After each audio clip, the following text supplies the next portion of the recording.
Ito ang Presidential Broadcast Service. Radyo Pilipinas. Radyo Publiko Ng bagong Pilipinas para sa bagong Pilipino.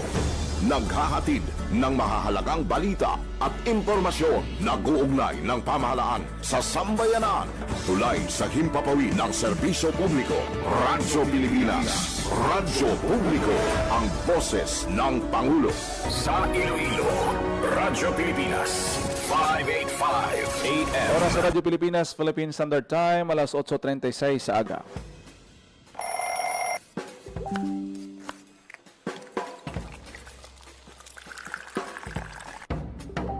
Aga sa Iloilo. Masako. Magahod.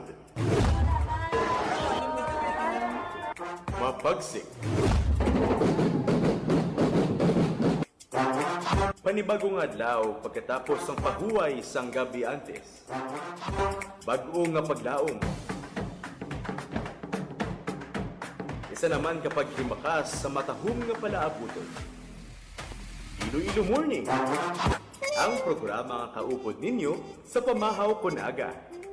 Magadulong sang labing ulihi nga balita, mga istorya halin sa Iloilo, kag iban nga bahin sang rehiyon, mga ginahuluhang balan, kag mga trending topic sa social media. Ululupod naton at tubangon ang maayo nga aga. Magpamati na sa Iloilo Morning! Diri sa 585 kHz sa AM bands ang inyong mga radyo. Radyo Pilipinas Iloilo, the only government radio station in Western Visayas.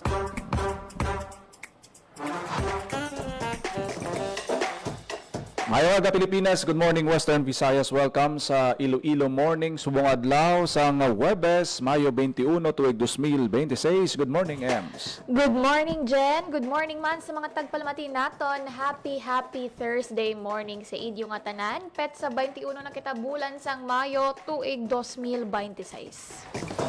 Sa aton sinipinalangga nga mga tagpalamati, nagapabilin nga mapaang ang aton siniyang nga tiyempo sa forecast sang Pag-asa. 42 degrees Celsius ang lauman nga heat index sa subong ti basta magsulod sa 42 degrees Celsius hasta sa 51 degrees Celsius. Considered aragyapon kita sa danger level. Abi ko gani gapon Ems maulan na katulo-tulo gani. ga pinangilat bras ang gabi ga do may nano malang may do nag-flash ang kamera nga mabatsigan mo sa kalangitan ta ang galom sa iban nga mga lugar sa kabukiran sang first kag second district it anaton area sang Leon Alimudjan grabe galom kahapon. Pero diri sa Iloilo City nagapabilin nga uhaw-uhaw gid sa ulan ng Iloilo City ti ang MPIW gani ma-deliver na sila tubig sa mga tanker nila kay ang pila ka lugar sa Iloilo City posible nga magatubang sang krisis sa kakulang sang tubig kung magsigi-sigi pa ni nga hindi mag-ulan.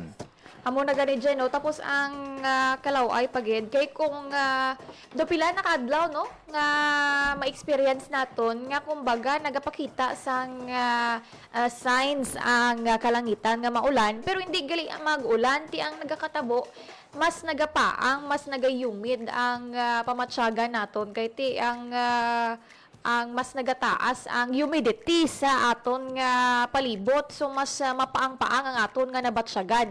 So kahapon ang Metro Pacific Iloilo Water nagapang handa na sa ila ginakabing nga worst case scenario or ang epekto sang El Nino especially nga base sa forecast sang Pag-asa ang ginatanaw nila nga mga bulan Jen is from June of this year up to August this year nga maapekto ang El Nino diri sa aton. Kag once gani nga may El Nino, ti ang isa sa hindi madula nga problema diri sa syudad sang Iloilo ang kakulangan sang tubig. Sa ila ganito gin-compare nila kay siling sang MPIW ang ulihi kuno nga nagpatuman sila sang tankering system pag-igo man sang El Nino sang 2024. kung sa diin naglabuot sa 54 MLD na lang or million liters per day ang ilang nga supply sa tubig, di amo na kuno ang ginakabig nila nga worst case scenario Jen.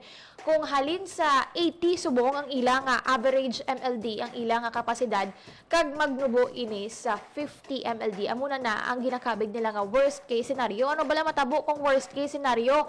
Ang matabo, managtag sila sang tubig pinaagi sa water tankering system kag lauman gid naton sa mga konsumidor sang MPIW nga may ara sang water scheduling o kon water rotation. Sang 2024 tandaan ta damo sa mga lokal nga panguluhan ang nagdeklara sang state of calamity. Actually sa Cotabato City Subong tungod man sang malawig nga tig-ilinit napilitan sila no nga magdeklara sang state of calamity didto. Tungod sang halit sang malawig naton nga tig-ilinit hindi pa ni mapaktan Subong kag matandaan sa una nga ti nagdeklara man ang Iloilo City sang state of calamity bangod sang krisis sa tubig. Iti apektado gid pero subong kita naton nga ang pag-install bala sang mga tubo sa aton diri mga mayor nga mga dalanon ginapatigayon kay ti in preparation ini sa posibilidad nga pag-function na bala sang aton halaor mega dam project nga ginapanan-aw amo gid ang makasulbar sang long term naton nga problema sa tubig diri sa may Iloilo no hindi lang mang sa Iloilo City kundi mga kinanglanon sa aton mga mangunguma nga nagasalig sila sa tubig kiti hindi kaya subong ya ka bungkal ka lupa mo kun matiga ka nagapabilin nga mainit ang aton siniya nga panahon. So bantayan naton ni nga mga development. Ang importante siguro kinot kita sang tubig hindi kita mag-uyang.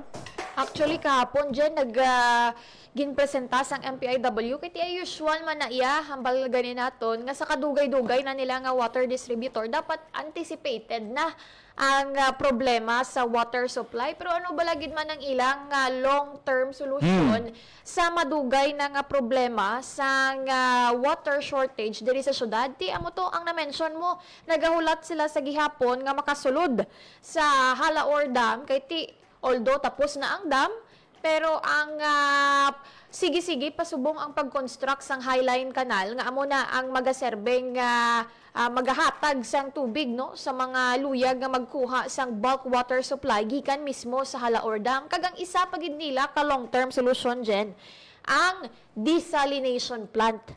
Apang ang desalination plant target pa nila nga matapos sa first quarter of 2028.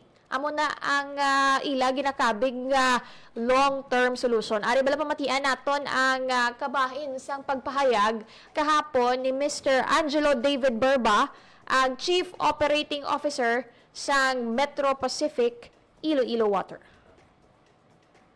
Initial na additional tankers na idadagdag natin. Noong 2024 po, umabot po to as high as 33, 35, something like that.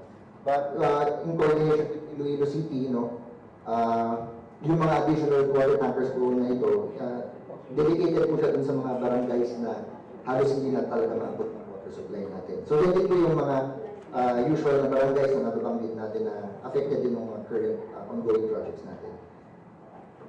We have roughly 52,000 customers. Ang worst case scenario, mararamdaman talaga dito sa Iloilo City. Ang Iloilo City customer namin nasa 30,000. So, yung 30,000 customers po na yun, worst case scenario, again, we're hoping na hindi ito mangyari, no? Kasi nga, sabi natin, towards the latter part of the year, yung medium to worst ng El Nino. So, yung 30,000 na yun, either scheduling siya, and sabi nga ni Jed, merong almost 32 tankers yung naka-deploy. And meron pang augmentation from our sister company no, sa galing pang Dumaguete, nagpadala silang 2 tankers. So, paghahandaan talaga natin to. And of course, kung meron pang available tankers sa market, no, mga third-party provider, we will entertain. And maganda yung coordination ng 2024 with City, no, City Disaster Risk and CDRRMO. So maganda yung coordination that time. So na-distribute namin properly yung tankering. again, highlighting na ito yung worst case scenario. And hopefully hindi na mangyari this year. Kasi nga, it coincided with the wet season ng 2029 and online na po siya hopefully earlier than 2030. So that's our original forecast. Kasi nga po, ang Halaur would cover 100% of Iloilo City. So ito po talaga yung inaasahan ng maraming tao. Lalo, ito rin pinaka-urgent talaga is this diesel, no? Yung desalination facility. And earlier than that, yun po, nakikita nyo, may 10 million liters per day naman po kami non-revenue water recovery. So malalaki po yung additional supply na inaasahan natin. Not only from projects, but from the two facilities, diesel and the Halaur. Okay? Nabatian dyan ang kabahin sa pagpayag hapon ni Angelo David Berba, Chief Operating Officer sang MPIW. Ti basta krisis sa tubig subong batsyagin naton. Actually kon monitoron mo subong blaems ang presyo sang mga mineral water nibla, mga refilling stations. Wala aga focus kita sa sa presyo sang gasolina, diesel, kerosene kada semana. Pero try nyo bla libot ang mga water refilling stations bla para mabalaan nyo kung pila ang ginsaka. Ara sa 5 ka pesos, tub-tub 10 ka pesos kada galon. Kay balaan man naton nga nagakonsumo kalabanan sa aton sagob-sagob na tubig, ga bakal na sila tubig. Tungod sang status naton subong nga tig-ilinit, kag medyo ang tubod sang tubig apektado man. Pero hindi pareho sa una nga may schedule gid nga halimbawa 4 ka oras nga wala sing tubig. Subong may ara, medyo na minimize ini. Pero nagtaas gid man ang presyo sang iban sa mga water refilling stations naton. Wala ta gani kabalo kung kung ginabase man nila ni sa presyo sang produktong petrolyo.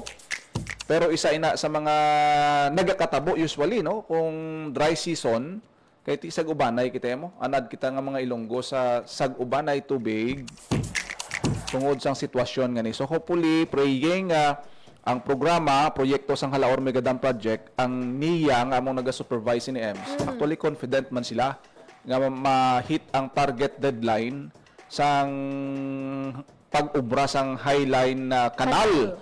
Kay subong ara na kuno sa area sang 3rd district, ara na sa mga area Badyangan, Lambunaw, Kalinog. Tigamay na lang makapasumpit na sila tubig. Lagi nahulat man sang aton sini nga mga water distributor, mga may mga pending application ini sa babaw kay ti ang Halaur Mega Dam hindi lang ini source ang tubig na to na kinahanglan na ginainom ang agricultural diri man mahalin ang importante subong nga ang tubo mga pipe subong sige-sige ang ilang installation.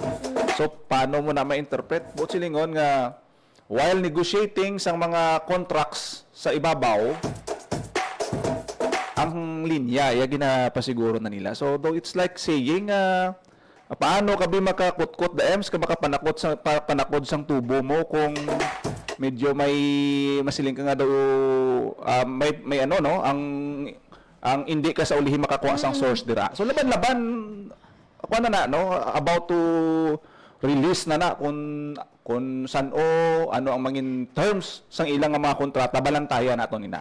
Kag actually dyan, hindi lang Metro Pacific, Iloilo Water ang nagahulat to. Take note, may ara kita sang anom ka pending applications sang bulk water supply. Nga luyag mag-supply sa Iloilo. Ti laban-laban ang pila sa mga water distributor nga luyag magsulod diri. Halin man sa Halaur ang ginalantaw nila nga water source.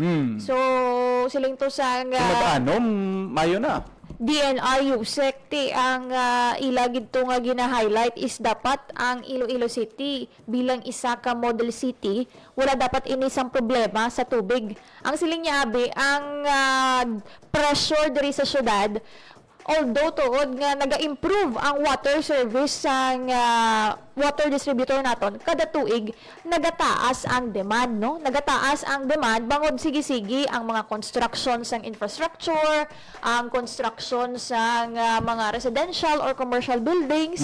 Every year siling niya nagataas man ang demand sang tubig. Amo na nga siling niya dapat ang water distributor maka-keep up sa ginatawag naton nga pagtaas ang demand kada tuig. So ang ila to nga target dyan is by next year dapat ni mapasulod na sila nga bag-ong water distributor as to kung ano ina nga kumpanya o kung pila ina amo pa nang ila ginalantaw, pero siling nila ang ginalantaw nila na Jensen o ang immediately makahatag sang water supply sa syudad nga madula na ang problema sa kakulangan sang tubig. So out of the 6 applications subong ginausisa nila kung sino sa ilada ang makahatag gid sang kinahanglanon sang syudad sa pinaka madali nga panahon. Ti siling mo ano ang naga-apply. Ti actually ang MPIW ara da subong yadlag ko nila nga mga tubo tagyan tada permi sa area sang Haro dasig ilang nga obrada from Haro Plaza na da agi sa San Isidro si Pio lapo sa may dito sa may Sambag tuman na da perti ka dasig sang ila sini yang pipe laying dira kag ang epekto sini ang traffic kay kutkutanay mo. Actually, oo. Pero ang ilaman nga naga-double time sila obra, gabi. Dala naton nakitaan nga grabe ang drilling sa gabi. Wala man sila ga-obra adlaw. Kaya kung adlaw, grabe ito karon ng traffic. Pagka gabi na, sirado na dayon. So diri naton makitaan, muna siling mo kung sino ang ara na yan may linya, naka-establish na, paagyan na lang na sang tubig sa ulihi. Tira mo na mabasa kung sino ang nag-perform, nag-panghanda. Actually, gin-present na nila dyan, no? Ang ilang nga mga ongoing construction subong.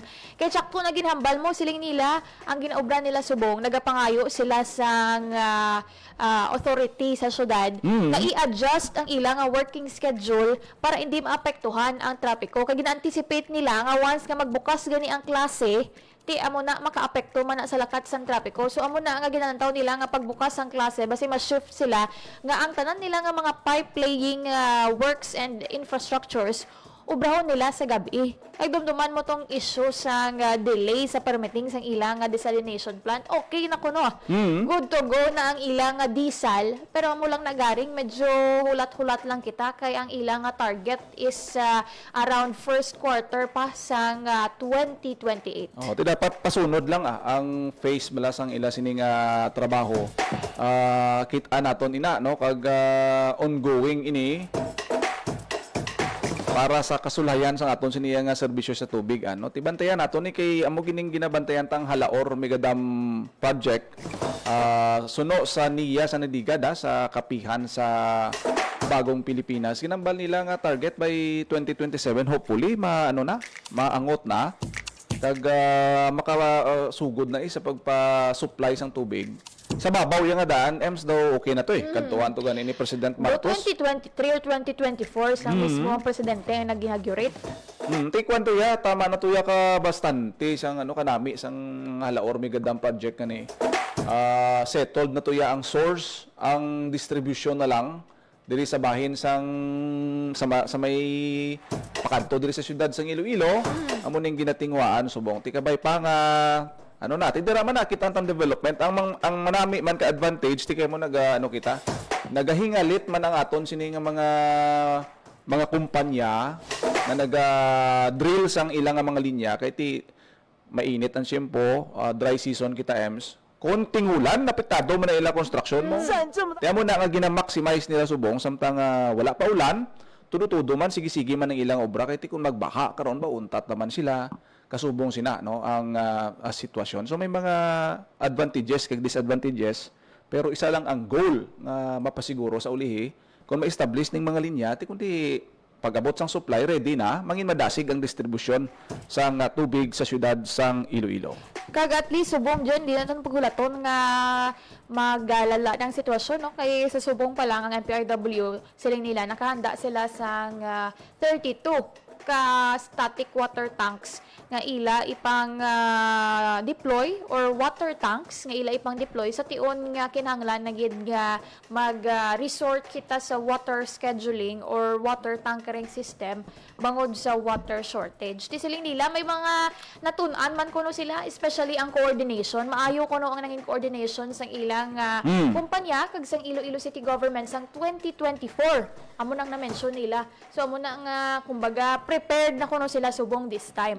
In case nga maglala ang sitwasyon bangod sa El Di, Nino. wala question kay approve man pero may kada request ang mga ordinansa nga i-close anay amo sini schedule sang dalan makutkot kami da. Kitaan kinaton ang ang coordination sa LGU kag matalunsay ang iniiya nga mga drilling activity kag hopefully ang serbisyo gid siniya nga ginahulat sa mga Ilonggo nga ang kauhaw blood daw first nagasigit ka tubig ba di ka makuha tubig especially ka aring ahot sang chimpo subong gani. daw maligo ka daw malukso ka sa Ang iban ika-duway, katatlo magligo sa isa ka adlaw. So bantayan nato ng iban pa nga updates sa bahin sa Metro Pacific Iloilo Water kagambong pahanda man sa Iloilo City Government sa sining ginapaabot naton nga El Nino. Philippine Standard Time alas 8:50 sa isna sang aga. Wala nito sang oras diri sa programa Iloilo Morning. And thank you gid sa live viewers naton kag sa tanan nga nagapamat. Sir Leo Galban Claridad, Pastor Leo Galban Claridad. Good morning, Nga sir. nagatanaw Good sa aton morning, no. Puro pangapi katanaw gid sa aton sini nga pagpangalagad. Sa tanan naton nga mga FB live viewers, salamat gid sa inyo ha, nga pagupod. Sa kinaandan kami ang inyo alagad. Janelle Baclay, Kag Emerald Santiago kita ay kitaliwat.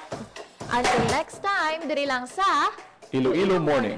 Radyo Pilipinas. Radyo Publiko. Radyo Pilipinas. Ang inyong tulay sa himpapawid ng serbisyo publiko. Ang Presidential Broadcast Service, Radyo Pilipinas, Radyo Publiko. Radyo Pilipinas. Radyo Publiko. Kinilala ng pang-international at prestigyosong Asia Pacific Broadcasting Plus Awards 2025 para sa kategorya ng Government Streaming. Ito ay dahil sa epektibo nitong pagsasanib ng mga tradisyonal na media tulad ng telebisyon, radyo at print para masabayan ang mabilis na pag-inog ng mundo ng digital at social media tungo sa mas epektibong paghahatid ng mahahalaga at napapanahong mga impormasyon sa mamamayang Pilipino. Kinilala rin ang Radyo Pilipinas dahil sa patuloy na pag-akyat ng rating. Ngayon ay matatag sa pang-4 na pwesto sa Mega Manila ayon sa pinakahuling Nielsen Radio Audience Measurement Survey.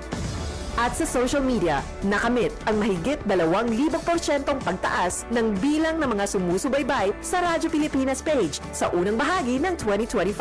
Patunay ito na ang inyong Radyo Pilipinas Radyo Publiko ay tunay na kaagapay ng inyong pamahalaan sa paghahatid ng serbisyo sa mga mamamayang Pilipino. Mula sa aming lahat, sa ngalan ng inyong pamunuan at mga kawani ng Presidential Broadcast Service, kasama ang inyong mga himpilan ng Radyo Pilipinas sa buong kapuluan. Maraming salamat po sa inyong lahat, sa inyong pagtangkilik at pagkilala. Radyo Pilipinas. Radyo Publiko.